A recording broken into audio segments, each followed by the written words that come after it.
Walter Lantz foi o criador do Pica-Pau, mas não foi aí que começou a sua carreira. Antes de criar esse personagem, ele teve uma vida muito movimentada que, apesar de algumas tragédias, também contou com uma sorte impressionante. O pai de Walter Lantz, Francesco Paolo Lanza, tinha 6 anos quando deixou a província de Cosenza, na Itália, acompanhado de seu tio Giuseppe Lanza, rumo a Nova York. Foram 30 dias em um navio lotado em péssimas condições sanitárias. O responsável no departamento de imigração disse que Giuseppe não conseguiria nada com um sobrenome tão obviamente italiano como Lanza, e mudou Lanza para Lantz. Giuseppe Lanza virou Joe Lantz e Francesco Lanza virou Frank Lantz. Tio e sobrinho tinham parentes esperando por eles em Harrisburg, na Pensilvânia. A Nova York dos anos 1870 já era uma cidade caótica, diferente de tudo que eles tinham visto na Itália. Tio e sobrinho estavam caminhando pela cidade desorientados. Uma carruagem enorme passou e chamou a atenção de Frank, e Frank se virou para mostrar para o tio, mas seu tio Joe não estava lá. Joe Lantz desapareceu e ninguém da família nunca mais o viu ou sequer ouviu falar sobre ele. Frank Lantz tinha uma etiqueta com seu nome, dada pelo pessoal da imigração, e, com a ajuda de estranhos, o menino perdido de 6 anos foi colocado em um trem rumo à casa de seu tio Guillermo Lanza, que não teve seu nome alterado na ocasião de sua imigração.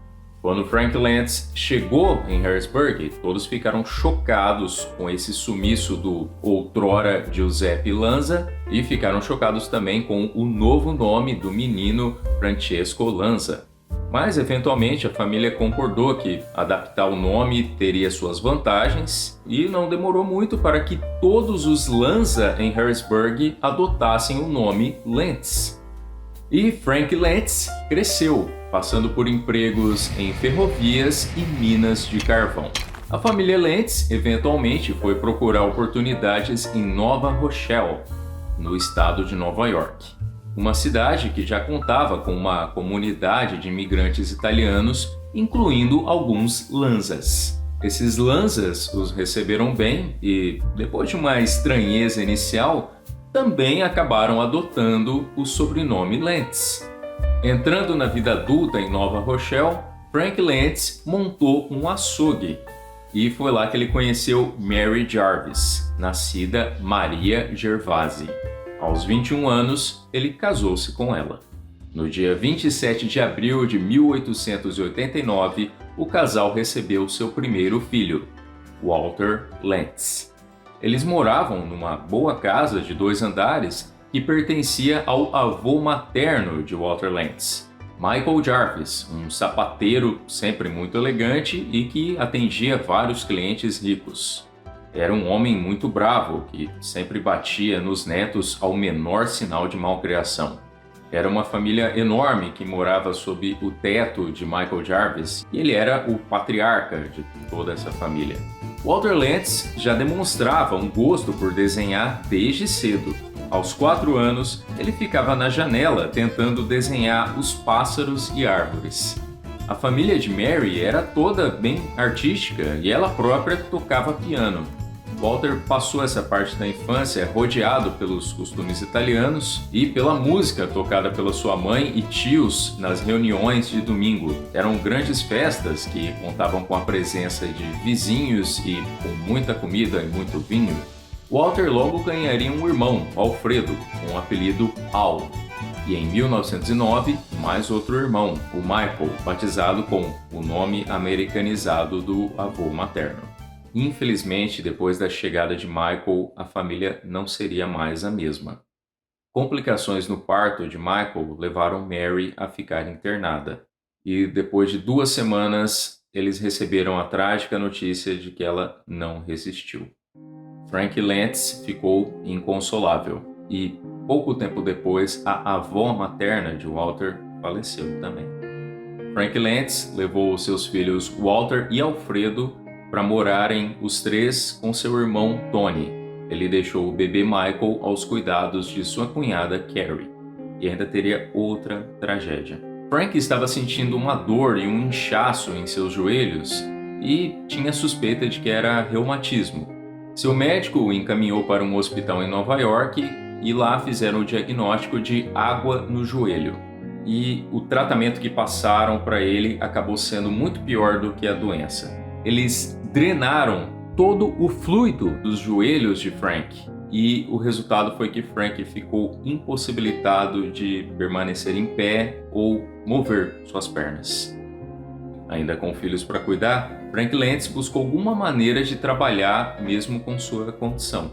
E ele conseguiu uma oportunidade de cuidar de uma cantina que atendia os funcionários de uma pedreira em Beckley, Connecticut. Mas ele precisaria de ajuda. Em 1911, Walter Lentz, aos 12 anos, era um ótimo aluno. Ele adorava ler e era um queridinho dos professores, mas foi retirado da escola para trabalhar na cantina sob a orientação de seu pai, servindo a comida que eles preparavam em casa. Walter passava as noites praticando um de seus passatempos favoritos: copiar os desenhos de tirinhas em quadrinhos dos jornais, como Yellow Kid, Sobrinhos do Capitão e Pafúncio e Marocas. Ele diria, anos mais tarde, alguns homens nunca descobrem o que querem fazer.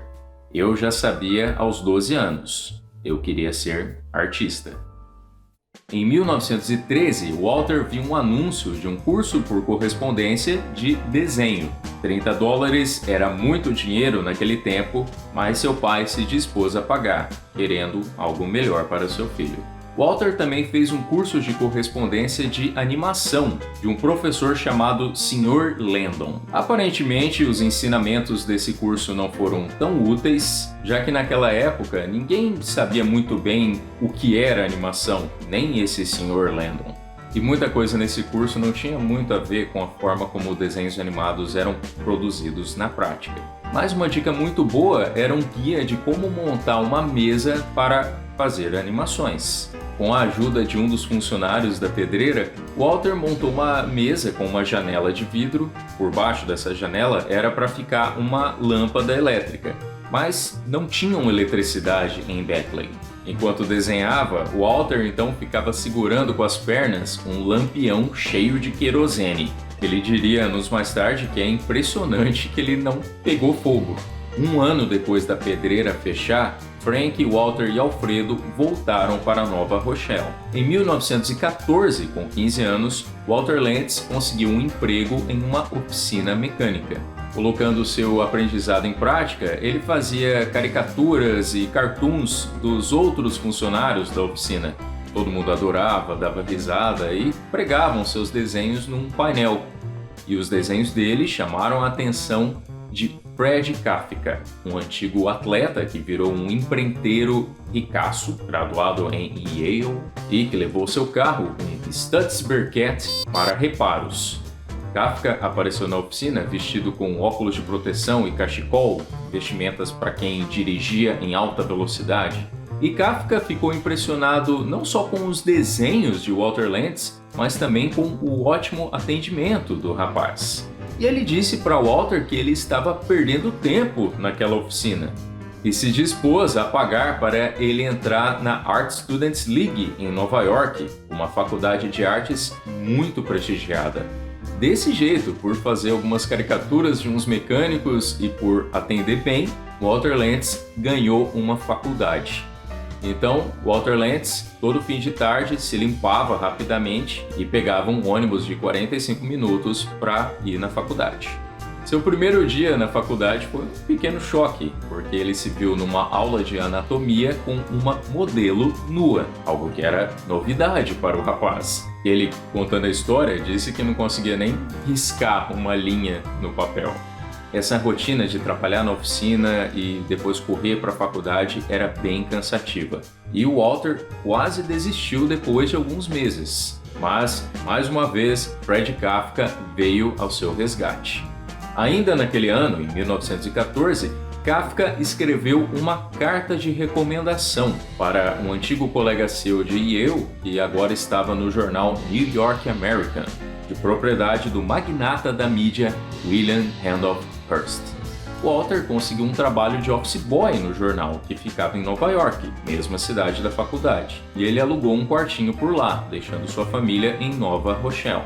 O trabalho de Walter era fazer um pouco de tudo: pegar café, varrer, buscar papéis e limpar os pincéis dos ilustradores e cartunistas do jornal. E entre esses cartunistas tinham vários nomes que se tornariam lendários: George McManus, Frederick Burr Upper, Walter Hoban e George Herman. E Walter fazia alguns desenhos fora do expediente e trazia no trabalho, e esses cartunistas gostavam de ver e dar dicas. Walter chegou a fazer as letras de alguns desses quadrinhos e ocasionalmente até desenhou alguns personagens. Walter também fez amizade com um office boy de outro jornal que tinha escritórios perto do New York American, o Milt Gross, que também se tornaria um cartunista renomado. Com apenas 2 meses no jornal, Walter Lantz foi promovido com um salário um pouco melhor. Mas, mesmo cercado por todos esses cartunistas bem-sucedidos, o futuro de Walter Lantz não estaria no jornal. O próprio Muriel Goddard, editor do jornal e que sabia das pretensões de Walter Lantz de virar artista, disse para ele que ele nunca conseguiria trabalhar como cartunista por lá. Ele disse: um desses artistas teria que morrer para você conseguir o lugar deles. E todos estão me parecendo bem saudáveis. Mas ele tinha uma dica para Walter Lantz. Naquela época, Nova York estava se tornando um grande centro de produção de animação. E William Randolph Hearst resolveu entrar nessa também e abriu seu próprio estúdio de desenhos animados, o International Film Service, ou IFS, que tinha como proposta fazer versões animadas das tiras do jornal. Ele colocou como chefe desse estúdio o diretor Gregory LaCava, saído dos estúdios de Raul Barré. E Goddard sugeriu para Walter trabalhar nesse estúdio de Hearst. Ele ia ganhar $10 por semana, o mesmo que ele estava ganhando no jornal, mas como Goddard disse, ele estaria entrando no começo de uma nova indústria. Goddard fez uma carta de recomendação mencionando o talento do rapaz e LaCava contratou Walter para operar as câmeras. LaCava logo reconheceu outro italiano assim como ele, mas perguntou: se você é italiano, por que seu sobrenome é Lantz? E Walter Lantz respondeu que era uma longa história. Na época, Walter Lantz estava com 16 anos. Ao longo dos próximos 3 anos, ele passaria das câmeras para a arte final e, eventualmente, se tornaria animador.